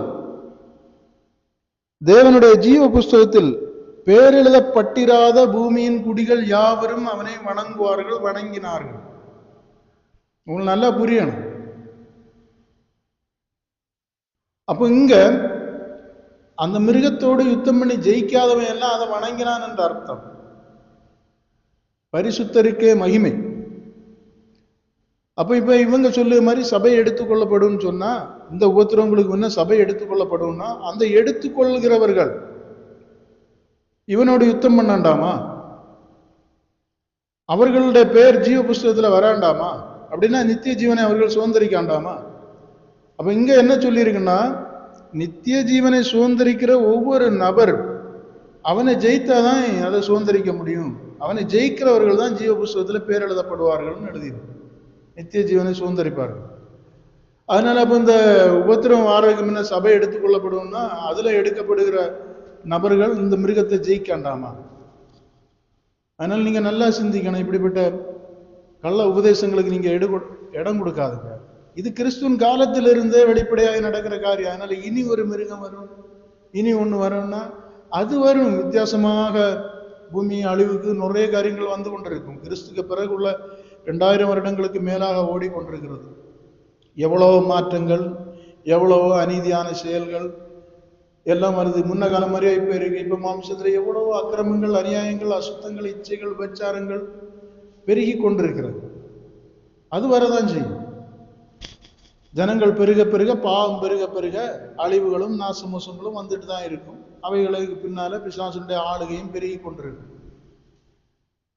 அதனால இனி விசேஷமாக, அதனாலதான் அதுல கிளியரா எழுதியிருக்கேன். திருப்பி படிங்க. உலக தோற்றம்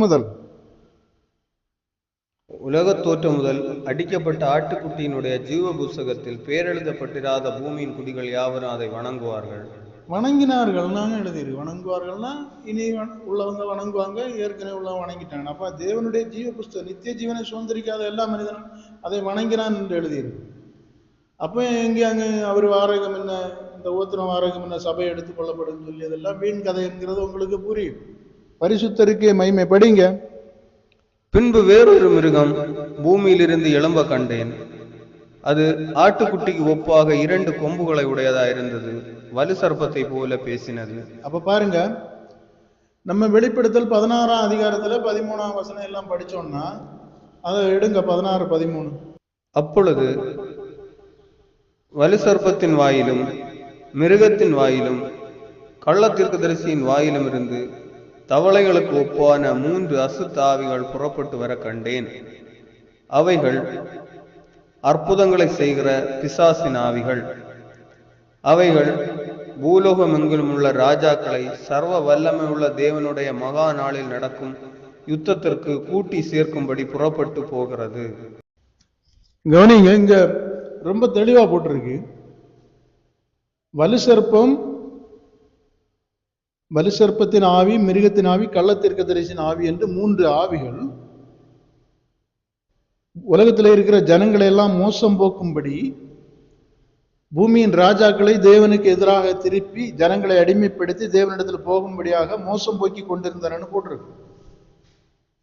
அப்போ இந்த ஆவிகள்ல ஒன்றுதான் வலுசர்ப்பம்.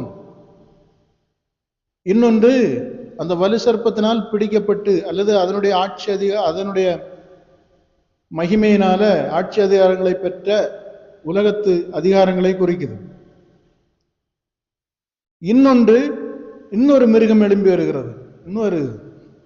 அது எப்படி வருதுன்னு சொன்னா, அங்க நம்ம படிச்சோம் 16ஆம் அதிகாரத்துல 3 ஆவிகள் உலகத்தை மோசம் போக்கி கொண்டிருக்கின்றன. அந்த 3 ஆவிகளை நம்ம இங்க படிச்சுட்டு இருக்கு. அந்த உலகத்தை மோசம் போக்கின ஆவிகள் என்னென்ன நம்ம படிக்கிறோம். ஒன்று வலுசர்ப்பம், பிசாசு. இன்னொன்று பிசாசு மனிதர்கள் வழியாய் செயல்படுகிற அந்த காரியத்தை தான் மிருகம் என்று சொல்லப்பட்டிருக்கு. பிசாசுக்கு உடன்படி, இப்ப தேவனுக்கு நாம் உடன்பட்டோமானால் அவருடைய ஆவியினாலே அவருக்கேற்ற நல்ல காரியங்களை நம்ம பூமியில செய்வோம்.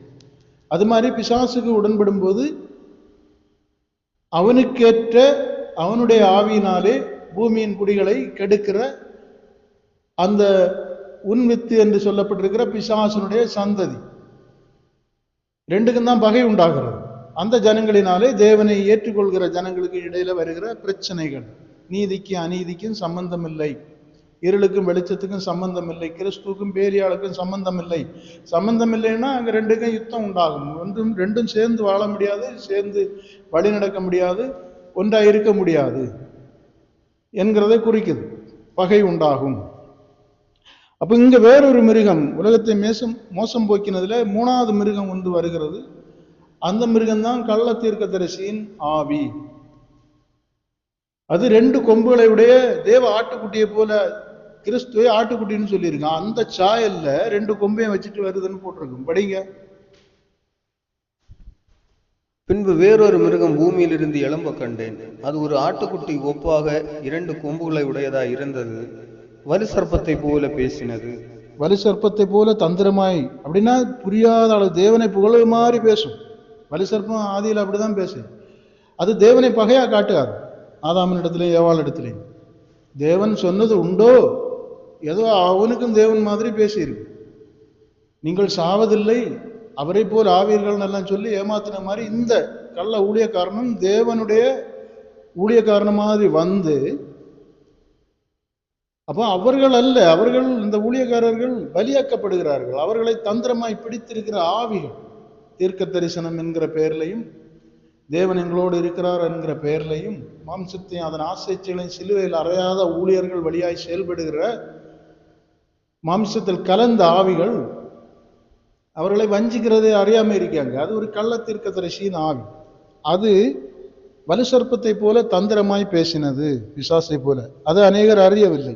இன்றைக்கு அநேகர் அறியாம தான் இப்படிப்பட்ட ஊழியர்களுக்கு பின்னால தங்களுடைய ரட்சிப்பை அவர்கள் இழந்து போய் கொண்டிருக்கிறத உணராமல் இருக்கிறார்கள். அதை சொல்லுகிற நபர்களை பகைக்கிறார்கள். அவர்களை பார்த்து அந்தி கிறிஸ்துன்னு சொல்லிட்டு இருக்காங்க. பரிசுத்தரிக்கே மகிமை. படிங்க. அது முந்தின மிருகத்தின் அதிகாரம் முழுவதையும் அதன் முன்பாக நடப்பித்து சாவுக்கு ஏதுவான காயம் மாற சுஸ்தமடைந்த முந்தின மிருகத்தை பூமியும் அதன் குடிகளும் வணங்கும்படி செய்தது. அன்றியும் அது மனுஷருக்கு முன்பாக வானத்திலிருந்து பூமியின் மேல் அக்கினியை இறங்க பண்ணத்தக்கதாக பெரிய அற்புதங்களை நடப்பித்து மிருகத்திற்கு முன்பாக அந்த அற்புதங்களை செய்யும்படி தனக்கு கொடுக்கப்பட்ட சத்துவத்தினாலே பூமியின் குடிகளை மோசம் போக்கி பட்டயத்தினாலே காயப்பட்டு பிழைத்த மிருகத்திற்கு வேறொரு சொரூபம் பண்ண வேண்டும் என்று பூமியின் குடிகளுக்கு சொல்லிற்று. பாருங்க, இதெல்லாமே இவங்க இதை படிச்சுக்கிட்டு இனி இப்படி ஒண்ணு வரும், இனி செய்ய போகுது. இது அப்படி அல்ல. இது கிறிஸ்துவின் காலத்துக்கு பிறகு, உலக தோற்றம் முதலே இருக்கிறது. கிறிஸ்துவின் காலத்திற்கு பிறகு இது வெளிப்படையாய் செயல்பட்டு கொண்டிருக்கிற ஒரு ஆவி. அதனுடைய வஞ்சனையை இவன் ஒரு சொப்பனமாய் காட்சியாய் காண்கிறபடினால் தேவன் அவனை யோவானை ஆவிக்குள்ளாக்கி அவனுக்கு இதை ஒப்புவிக்கிறபடினால் அந்த காட்சியை எழுதும்போது அப்படி எழுதுகிறான். அதனுடைய விளக்கம் என்று சொல்லுகிறது ஏதோ அது இனி வந்து அதிசய அற்புதங்களை செய்து ஜனங்களை வஞ்சிக்கிறதுக்கு இல்லை, அது ஏற்கனவே வஞ்சித்து கொண்டிருக்கிற ஒரு ஆவி, கள்ளத்தீர்க்கதரிசியின் ஆவி.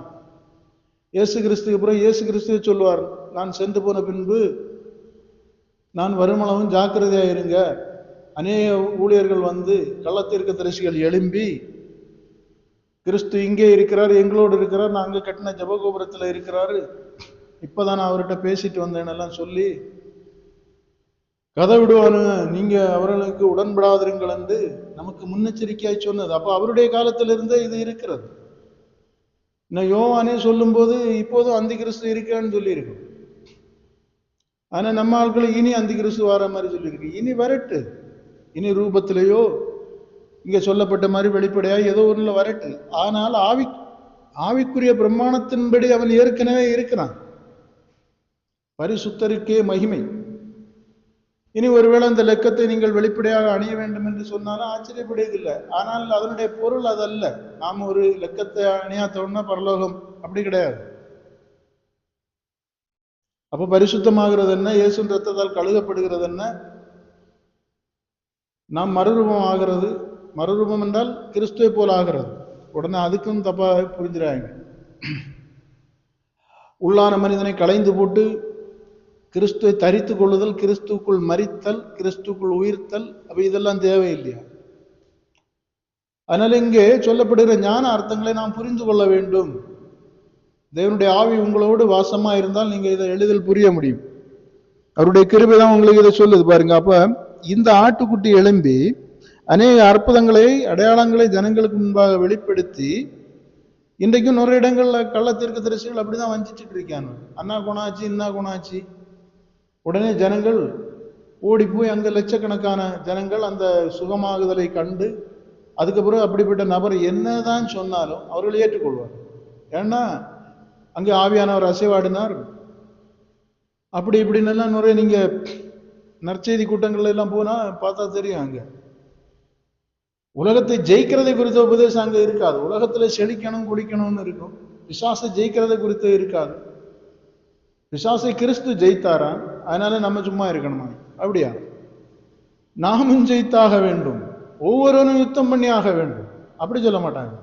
அவர் தரித்திரா இருக்கனால நீ செழிப்படையலாம், அவர் ஜெயிச்சனால நீ சும்மா இருக்கலாம், நீ அவருக்கு தேடினா போதும், அவரை கும்பிட்டா போதும், அப்படி இப்படின்னு எல்லாம் ஜனங்களை வஞ்சித்து கொண்டு இருக்கிறதுல அடிபட்டு போகிறவர்களை நீங்க உணரணும். நீங்க அந்த கூட்டத்துல இருந்தா வெளியே வரணும்.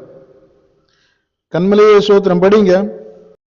மேலும் அம்மிருகத்தின் சுரூபம் பேசத்தக்கதாகவும் மிருகத்தின் சுரூபத்தை வணங்காத யாவரையும் கொலை செய்யத்தக்கதாகவும் மிருகத்தின் சுரூபத்திற்கு ஆவியை கொடுக்கும்படிக்கு அதற்கு சத்துவம் கொடுக்கப்பட்டது. பாருங்க, நம்ம எப்படிதான் பூமியில ஒரு சட்ட திட்டங்கள் ஏற்றப்பட்ட அந்த ராஜாக்கள் அதிகாரங்களுக்கு நாம் கீழ்ப்படியலைன்னா நாம் கொல்லப்படுவோம். ஆவியின் சத்துவம் செயல்படுத்துகிற வல்லமை அதுக்கு கொடுக்கப்பட்டிருக்கிறது. அப்ப இதுல இருந்து நமக்கு என்ன புரியுதுன்னா, நாம் கிறிஸ்துக்குள் வாழ முற்பட்டோமானால் உலகம் நமக்கு பாத்திரமா இருக்காது, உலகத்தின் அதிகாரங்கள் நமக்கு பாத்திரமா இருக்காது. கிறிஸ்து சுவிசேஷத்துல எதெல்லாம் சொல்லி தந்தாரோ அதையெல்லாம் ஃபாலோ பண்ணாம நம்ம இந்த உலகத்தை ஜெயிக்க முடியாது. நாம் இப்ப நம் ஜீவனை குறித்து கவலைப்படாமலும் நமக்குரியவைகளை கிறிஸ்துவை காட்டிலும் அதிக அன்பு செலுத்தாமலும் பூமிக்குரிய தேடாமலும் தேவனுடைய ராஜ்யத்தின் நீதியும் தேடி மரணமே நேரிடுகிறதா இருந்தாலும் அதற்கு பயப்படாம எல்லாம் வாழ்ந்தோமானால் இந்த உலகத்தை ஜெயிக்க முடியும். அப்படின்னா உலகத்தை மோசம் போக்கி கொண்டு இருக்கிற வலு சர்ப்பத்தை, மிருகத்தை, கள்ளத்தீர்க்கதரிசிகளை ஜெயிக்க முடியும். இது ஒரு ஜெயமுள்ள வாழ்வை குறித்து பேசப்பட்டிருக்கிறது. அன்றைக்கு சபைகளுக்கு சொல்லும் போது அதை தான் அவர் அங்கே சொல்லுகிறார், அந்த 7 சபைகளுக்கு 2ஆம் அதிகாரம் 3ஆம் அதிகாரத்தில். அதனால அந்த சபைகள் இந்த மிருகத்தை ஜெயிக்காமலா இருக்குது. இந்த மிருகத்தை ஜெயிக்கிறதுக்கு தான் அங்கேயும் சொல்லப்பட்டிருக்கு. அங்கேயும் உங்களுக்குள் கள்ள அப்போஸ்தலன் இருக்கிறான் என்று கள்ள தீர்க்கதரிசியை ஜெயிக்கிறதுக்கு சொல்லி கொடுக்கப்பட்டிருக்கு. கள்ள அப்போஸ்தலனை கண்டுபிடி.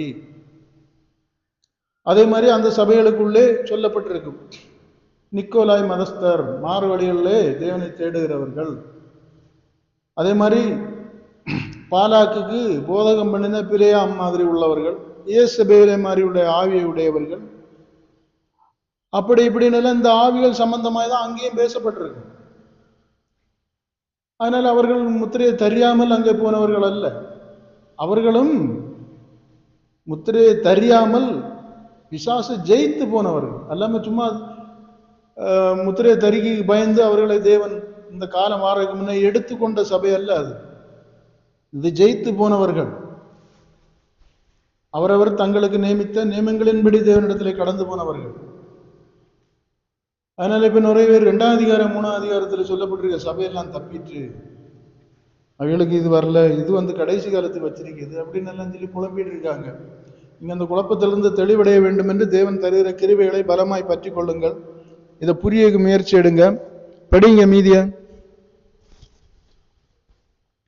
அது சிறியோர் பெரியோர், ஐஸ்வர்யவான்கள், தரித்திரர், சுயாதீனர், அடிமைகள், இவர்கள் யாவரும் தங்கள் தங்கள் வலது கைகளிலாவது நெற்றியிலாவது ஒரு முத்திரையை புறம்படிக்கும் அந்த மிருகத்தின் முத்திரையாவது அதன் நாமத்தையாவது அதன் நாமத்தின் இலக்கத்தையாவது தரித்து கொள்ளுகிறவன் தவிர வேறொருவனும் கொள்ளவும் விற்கவும் கூடாதபடிக்கு செய்தது.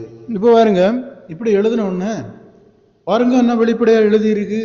சிறியோர் பெரியோர் ஐஸ்வர்யமா எல்லாருக்கும் மேலே அந்த அதுக்கு முத்திரையோ அல்லது நாமத்தையோ அதில் லெக்கத்தையோ போடாட்டு விற்கவும் கொள்ளவும் கூடாதபடி செய்யும் அப்படின்னு எழுதி இருக்குல்ல. அப்ப அது ஒரு முத்திரை தானேன்னு சொல்லுவார். பாருங்க, இது நமக்கு சொல்லும் போது அல்லது நமக்கு காட்சிப்படுத்தும் போது அப்படிதான் சொல்ல முடியும், காட்சிப்படுத்த முடியும். இதனுடைய விளக்கம் வேற. இப்ப நீங்க பாருங்க, இது ஒரு புறம் இருக்கட்டு, இங்கே முத்திரை இதை தரித்தாதான் விற்கவும் கொள்ளவும் முடியும்னு சொல்லியிருக்கனால இது ஒரு முத்திரை தான் என்று வாதிக்கிறவர்கள் ஒன்று சிந்திக்கணும். அப்ப இதே வெளிப்படுத்தல் 7ஆம் அதிகாரத்துல அந்த 4 தூதர்கள் அங்க சொல்லுவார்கள், நாம் தேவனுடைய முத்திரையை அவருடைய ஊழியக்காரர்கள் மேல் போட்டு தீருமளவும் நீங்க இதுவும் காற்றையும் கடலையும் சேதப்படுத்தாதுங்கள்னு சொல்லியிருக்கு. அப்ப தேவனுடைய முத்திரையை ஒரு மனிதனுக்கு மேல போடுகிறதுன்னு சொல்லுகிறது எப்படி? அப்ப தேவனுடைய ஆவியை பெற்றவன் தான் தேவனுடைய முத்திரையை உடையவன். அந்த ஆவியினாலே வழிநடத்தப்படுகிறவன் தான் தேவனுடைய முத்திரையை தரித்தவன்.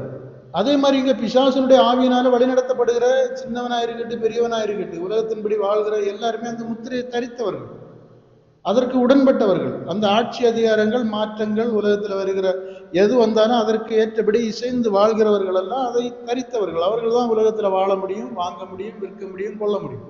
உதாரணத்துக்கு நான் இப்போ ஒரு டாக்டர் ஆகணும்னா உலகம் சில நியமங்களை வைத்திருக்கும், அதன்படி செயல்பட்டேன்னா டாக்டர் ஆக முடியும்.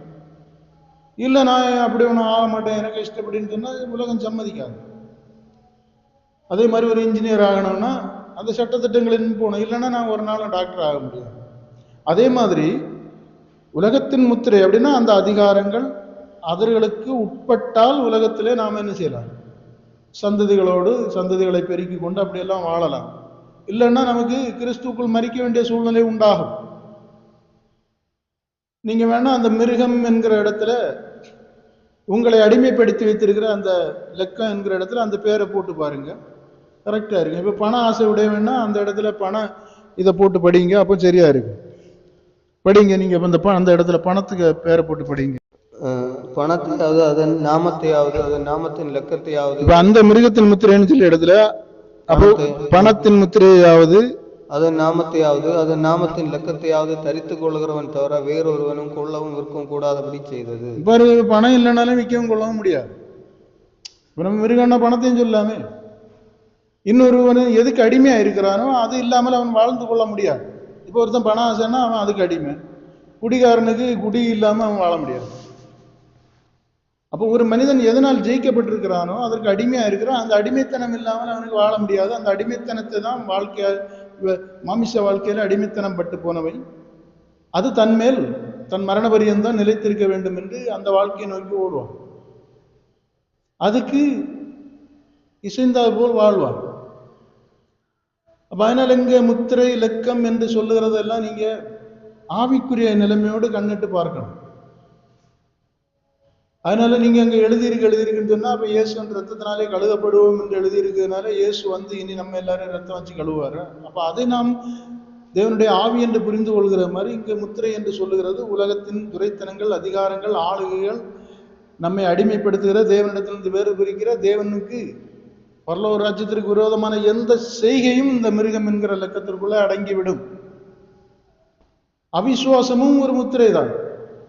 அவிசுவாசத்தினாலே பிரிந்து போனார்கள். அவநம்பிக்கை ஒரு முத்திரை, ஆசைகள், இச்சைகள் முத்திரைகள். அப்போ சிறியோருக்கு அவர்களுக்கு ஏற்றபடி உள்ள ஆவிகள் அவர்களை ஆட்கொள்ளும் ஆசைகள், பெரியவருக்கு அது மாதிரி, அடிமையானவனுக்கு அது மாதிரி. அப்போ அது சிறியோர் பெரியோர் எல்லாரும் மேலேயும் அது முத்திரையை தரிக்குதுன்னா, இப்போ ஒரு வயசு குழந்தை மேலேயும் தரிக்குதுன்னு சொன்னா குழந்தைக்கு என்ன தெரியும்? இது அந்த முத்திரையை பற்றி அதுக்கு என்ன தெரியும்? அப்படின்னா அந்த உலகத்துல வாழ்கிறதற்குரிய காரியங்களை அது செய்கிறது என்றும், இதை புத்தி உள்ளவன் கணக்கு பார்க்க கடவன். படிங்க. இதிலே ஞானம் விளங்கும், இதிலே ஞானம் விளங்கும். அந்த மிருகத்தின் லெக்கத்தை புத்தியுடன் கணக்கு பார்க்க கடவன். அது மனுஷருடைய லெக்கமாயிருக்கிறது. அதனுடைய லெக்கம் 666. பாருங்க, அழகா சொல்லி. இதனுடைய லெக்கம் 666. அப்படின்னா இதை சொல்லிக்கிட்டு 3 ஆவிகள் மோசம் போக்குறது என்று அழகா சொல்லி தந்திருக்கு நமக்கு 16ஆம் அதிகாரத்தில். 13ஆம் அதிகாரத்தில் நமக்கு என்ன சொல்லியிருக்குன்னா அதனுடைய லெக்கம் 666. இனி இந்த லெக்கத்தை தரிக்கிறதற்கு பின்னின்று உலகத்தை மோசம் போக்குற 3 ஆவிகளை குறித்து சொல்லப்பட்டிருக்கு. அப்ப இந்த லெக்கம் என்று சொல்லுறது அந்த 3 ஆவிகளை தான் குறிக்கிறது. முதலாம் 6 வலுசர்ப்பத்தின் ஆவி, 2ஆம் 6 மிருகத்தின் ஆவி, 3ஆம் 6 கள்ளத்தீர்க்கதரிசியின் ஆவி. இந்த 3 ஆவிகளும் சேர்ந்துதான் 13ஆம் அதிகாரத்துல அந்த வலுசர்ப்பமானது தன்னுடைய பலனையும் சிங்காசனத்தையும் மிருகத்திற்கு கொடுத்ததென்றும், இனி இந்த மிருகத்திற்கு அதனுடைய நாமத்தை மகிமைப்படுத்தி அதை வணங்கணும்னு சொல்லிட்டு ஒரு கள்ளத்தீர்க்கதரிசியின் ஆவி எழும்பி அது இப்படி பண்ணதுன்னெல்லாம் இவ்வளவு விளக்கமா தந்துட்டு, இனி அதை கணக்கு பார்க்க கடவன். 6 ஏன் கொடுத்துருக்குன்னா 6 என்கிறது உலகத்தையும் அதனுடைய இதையும் குறிக்கிறது. 7 என்கிறது தேவனையும் தேவனுடைய ராஜ்யத்தையும் குறிக்கிறது. நம்ம இப்ப வெளிப்படுத்தல பார்த்தா 7 நட்சத்திரங்களை உடையவர், 7 பொன்குத்துகளின் மத்தியில உலாவுகிற தேவன், 7 ஆவிகளை உடையவர், 7 கண்களை உடையவர், 7 முறை ரத்தம் தெளித்தல். அப்ப 7 என்கிறது தேவனுடைய சமூகத்தை குறிக்கிறதும், 6 என்கிற உலகத்தையும் அதனுடைய ஆவிகளையும் குறிக்கிறது. அதனாலதான் அந்த 6 என்ற லெக்கம். இந்த 3ம் சமபலம் உடையது. அந்த 3ம் ஒன்றிலிருந்து ஒன்று வெளிப்பட்டவை. அப்படிதான் அங்க எழுதியிருக்கேன். எல்லாமே உடனே அந்த லெக்கம். அதனால இதெல்லாம் நல்லா புரிந்து கொள்ளுங்கள். புரிந்து கொண்டுட்டு நீங்க 14ஆம் அதிகாரம் தொடக்கத்தை படிச்சா சீயோன் மலையில யார் நிக்கிறான்னு உள்ளது புரியும். உலகத்தை ஜெயித்தவர்கள் தான் அங்க போக முடியும். அதுதான் அங்கே 14ஆம் அதிகாரத்துல இதனுடைய ரிசல்ட். இந்த முத்திரையை ஜெயித்தவர்கள் அங்கே நிற்பார்கள் என்று எழுதப்பட்டிருக்கும். படிங்க. பின்பு நான் பார்த்தபோது இதோ சீயோன் மலையின் மேல் ஆட்டுக்குட்டியானவரையும் அவரோட கூட அவருடைய பிதாவின் நாமம் தங்கள் நெற்றிகளில் எழுதப்பட்டிருந்த 144,000 பேரை நிற்க கண்டேன். அப்ப பாருங்க, இப்ப கிறிஸ்துவையும் பிதாவினுடைய நாமம் தரித்த 144,000 பேரும் சீயோன் மலையில நிற்கிறார்கள். அப்படின்னா வேதத்துல என்ன சொல்லியிருக்கும்? கிறிஸ்து எப்படி எழுந்தருளி ஒலிவமலை, சீயோன் மலைனா ஒலிவமலை, ஒலிவமலையிலிருந்து எப்படி எழுந்து போனாரோ அது மாதிரி மறுபடியும் வருவார். அப்போ அவர் திருப்பி வந்ததாகவும், வரும்போது அவரோடு கூட தேவனுடைய நாமத்தை தரித்தவர்கள் வந்தார்கள்னு போட்டிருக்கோம். அப்ப தேவனுடைய நாமத்தை தரித்தவர்கள் என்றால் தேவனுடைய ஆவியினாலே இந்த மிருகத்தின் ஆவியை ஜெயித்தவர்கள். அப்ப யாரு தேவனுடைய நாமத்தை தரித்தவர்கள் என்று சொன்னா உலகத்தை ஜெயித்தவர்கள், இந்த பிசாசையும் இந்த 3 ஆவிகளையும் ஜெயித்தவர்கள், இந்த துரைத்தனங்கள் அதிகாரங்களை ஜெயித்தவர்கள். இதை ஜெயித்தவர்கள் தான் தேவனுடைய பிதாவினுடைய நாமம் தரித்த 144,000 பேர் என்று பரலோகத்துக்குரியவர்கள் என்று சொல்லப்பட்டிருக்கு. அல்லாம நம்ம பிதாவின் நாமத்தை எங்க போய் போடுது? அப்ப தேவனுடைய ஆவி நமக்கு எதற்கு கொடுக்கப்படுகிறது என்றால் இந்த ஆவிகளை ஜெயிக்கும்படியாக கொடுக்கப்படுகிறது. பாவம் மரணத்தை ஜெயிக்கும்படியாக அந்த ஜெயத்திற்குள் கடந்து வருகிறார். இதை சுதந்திரிப்பார்கள் என்று அதுக்கு உள்ள குவாலிட்டியை கூட கீழே போட்டிருக்கு. இவர்கள் தான் மரணத்தை கண்டு பயப்படாமலும் கரைதிரையற்றவர்களாய் உலகத்தில் வாழ்ந்தவர்கள். இப்படிப்பட்ட பிசாசுகள் ஆவிகள்னால வஞ்சிக்கப்படாமல், வஞ்சனைக்கு இடம் கொடாமல் ஜெயித்தவர்கள், கபடற்றவர்கள், மாசற்றவர்கள், உலகத்தால் கரைபடாதவர்கள், ஸ்திரீகளால் தங்கள் கரைப்படுத்தாதவர்கள், ஆசைகளை இச்சைகளை சிலுவையில் அறைந்தவர்கள். அந்த மோசேயின் நியாயப்பிரமாணம் என்கிறது தேவனுடைய ஆவின் பிரமாணத்தினாலே நிறைவேற்றினவர்கள் அப்படின்னு எல்லாம் தெளிவா போட்டிருக்கும். படிங்க, கர்த்தர் தாமே உங்களை காத்து வழி நடத்துவாராக. அதனால அந்நிய உபதேசங்களுக்கு செவி கொடுத்து உங்களுடைய ரட்சிப்பை வீணாக்கி விடாதுங்க. கர்த்தர் உங்களோடு கூட இருப்பாராக. காத்துக்கொள்ளுங்க, பரிசுத்தப்படுத்துங்க. மாம்சத்தில் கலவாத இயேசு ரட்சகர் நாமத்தில் நித்திய பிதாவாகிய தேவனுக்கு இப்போதும் எப்போதும் மகிமை உண்டாவதாக. ஆமேன். அல்லேலூயா.